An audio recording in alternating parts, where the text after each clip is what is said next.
আবার আসিব ফিরে দানসিঁড়িটির তীরে এই বাংলায়। প্রিয় ভিউয়ার্স, এই দেখুন দানসিঁড়ি নদী। এইটা আমাদের বরিশালের ঝালকাঠি জেলার রাজাপুর থানার কাছে গাবখান নদী দিয়ে উৎপত্তি স্থল। এখন এইখান থেকে একদম আমাদের রাজাপুরের শেষ মাথা পর্যন্ত এইটা দানসিঁড়ি নদী।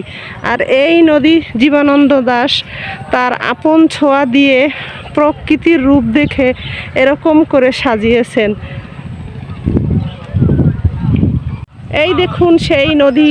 নদীটা কিছুটা ভরাট হয়ে গেলেও আবার সরকারিভাবে খনন করা হয়েছে। ওইটা হলো তার ব্রিজ। নদীর উপরে কত পর্যটক এখানে আসে। আর একটু সামনে তার নিজের বাড়ি, সেখানেও যাব প্রিয় ভিউয়ার্স। এই সেই নদী প্রিয় ভিউয়ার্স। এই নদীতে হাজারো স্মৃতি আছে জীবনানন্দ দাশের। এই সেই নদী প্রিয় ভিউয়ার্স। এই নদীতে হাজারো স্মৃতি আছে জীবনানন্দ দাশের কবির। কি বলবো, আপনারা দেখতে থাকুন। চলুন আরো দেখাই। এই এটা পানের পর ওই রাখা চালাই যা। হ্যাঁ বাস, আপনিও যান যান যান যান যান। এত পান আছে মধ্যে দাদা। হ্যাঁ আছে।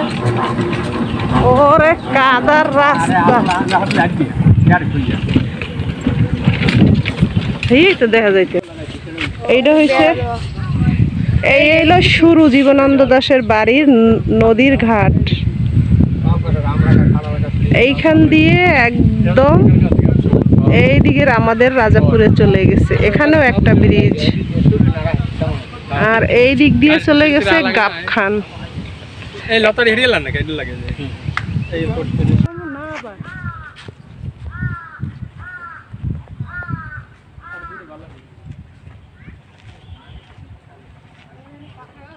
এই যে আর কিছু।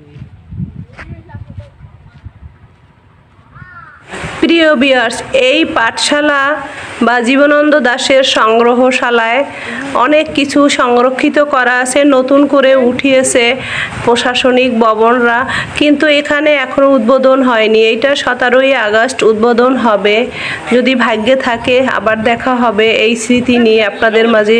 তো আজকের মতো এইটা আমি দেখাচ্ছি কত সুন্দর করে একদম সেই নদীর পাশে তার এই সংগ্রহশালাটা তৈরি করেছেন প্রশাসন ভবন।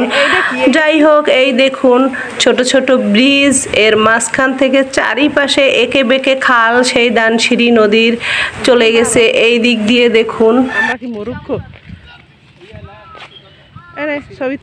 কারণ এ যেভাবে পরন্ত বিকেলে এখানে আসছি ঘোরার জন্য, দেখার জন্য।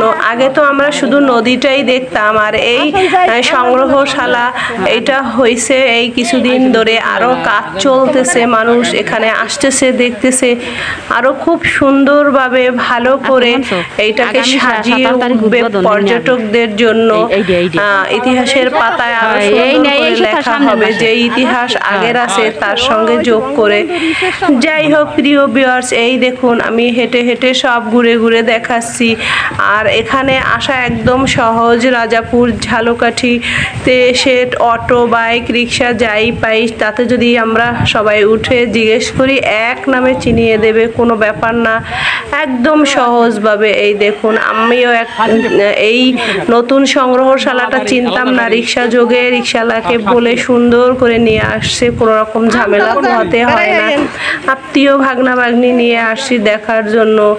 তো কি আর করার, একদম দেখতে দেখতে সন্ধ্যা হয়ে গিয়েছে। এবারে চলে যাব একদম বাসার উদ্দেশ্যে বের হয়েছি এই গেট থেকে। আবার দেখুন চারপাশটা একটু হালকা অন্ধকার হয়ে আসছে, লোকজন আসছে, তারাও চলে যাচ্ছে। প্রশাসন থাকবে আমাদের। আজকের এই জীবনানন্দ দাশ কবি সাহেবের সংগ্রহশালা, ধানসিঁড়ি নদী, এই আমার গ্রাম অঞ্চলের ঐতিহ্য, আমার গর্ব, আমার এলাকার কবি সাহেব। এইগুলো যদি ভালো লেগে থাকে প্লিজ একটা লাইক করবেন, ভালো লাগলে একটা কমেন্ট করে জানাবেন। এই দেখুন সান্ধ্যকালীন দৃশ্য, কত সুন্দর, পাখিরা নিরে ফিরছে, আকাশ চাঁদ অন্ধকার হয়ে উঠছে, আকাশ অন্ধকার হয়ে আসছে, চাঁদ সূর্য ডুবে যাচ্ছে। দেখুন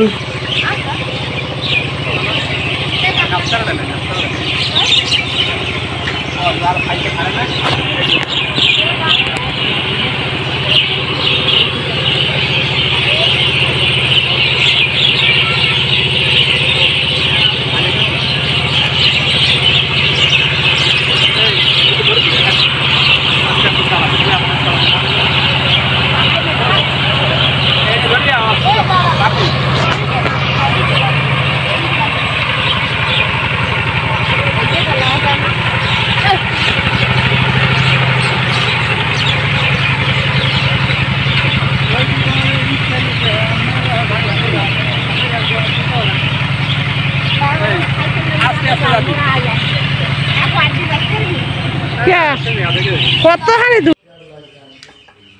প্রিয় ভিউয়ার্স, পরের দিন সকাল সকাল উঠেছি। তাল তো এখন নেই, তবুও কিছুটা পেয়েছি। এখন তালের খোসা ছাড়িয়ে তালের যে কাত এটা বের করে নেব। এইটা ফ্রোজেন করে আমি ঢাকায় নিয়ে যাব।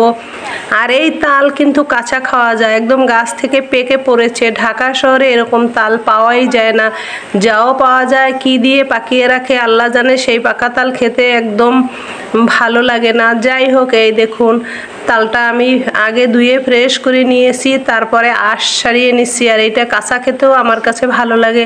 ছোটোবেলায় এগুলো আমরা অনেক খেয়েছি, কারণ এইটা খেতে একদম আমের মতো লাগে, কোনো রকম তিতা বা আঠালো বা আষ্টে গন্ধ নেই। যাই হোক প্রিয় ভিউয়ার্স, তাল নিয়ে যাব ফ্রোজেন করে, আরও কিছু সঙ্গে নিয়ে যাব। গ্রামে আসছি আর গ্রামের জিনিসপত্র নেব না তাই তো হয় না। আর তা হবে বা কেন, শহরে তো আমার ছেলে আমার আত্মীয় আছে, তাদের জন্য নিতে হবে। আমি একা খেলে তো আর হবে না। দেখুন এর পাশে আবার এই যে দেখুন বাসার কাছে যে আমাদের নদীটা, এই যে নদীর প্রচুর ঢেউ জোয়ার আসছে। আর একটু হালকা সূর্যের আলো পড়ছে সকাল 8টার দিকে, একদম ঝকঝক ঝকঝক করছে। পাশ দিয়ে লঞ্চ চলে যাচ্ছে, ছোট ট্রলার চলে যাচ্ছে। প্রিয় ভিউয়ার্স, আজকের মতো এখন বিদায় নিচ্ছি। আল্লাহ হাফেজ, ফিরে আসবো পরের দিন। আপনারা ভালো থাকবেন, সুস্থ থাকবেন।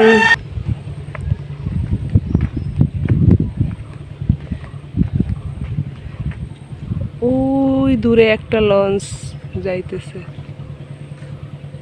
জুম করে দেখাইলাম।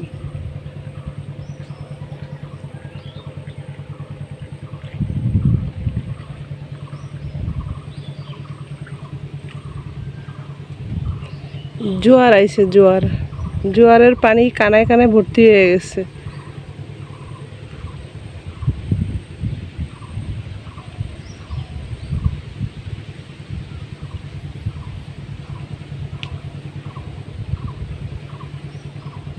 পানি ঝিকঝিক ঝিকঝিক করতেছে ঢেউয়ের তালে। এই যে রোদ পড়ছে পানিতে।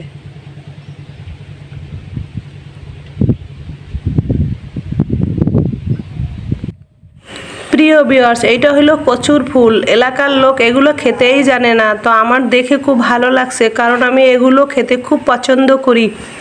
এই কচুর ফুল ভাজি করে খাওয়া যায়, ভর্তা খাওয়া যায়, তাই পেয়েছি আমি তুলে নিচ্ছি। দেখুন কতটা পিওর এই ফুলটা। এটা মাঝখানে সাদা অংশ ফেলে এটা কেটে কাঁচা পেঁয়াজ, রসুন, কালো জিরা আর এই ফুল একত্র ভেজে শিলপাটায় বেটে ভর্তা করে নেব। আর এটা খেতে অনেক সুস্বাদু। যারা খান তারা অবশ্যই জানেন, আর যারা একদম খান না একটু চেষ্টা করে দেখবেন। এভাবে গ্রামের জিনিস পিওর খেতে কতটা ভালো লাগে দেখবেন। আর পিওর জিনিস খেলে শারীরিক সুস্থও থাকে। ভেজাল মুক্ত খাবারে শারীরিক যেমন সুস্থতা আনে, ঘুম ভালো হয়, আর খেতেও অনেক সুস্বাদু।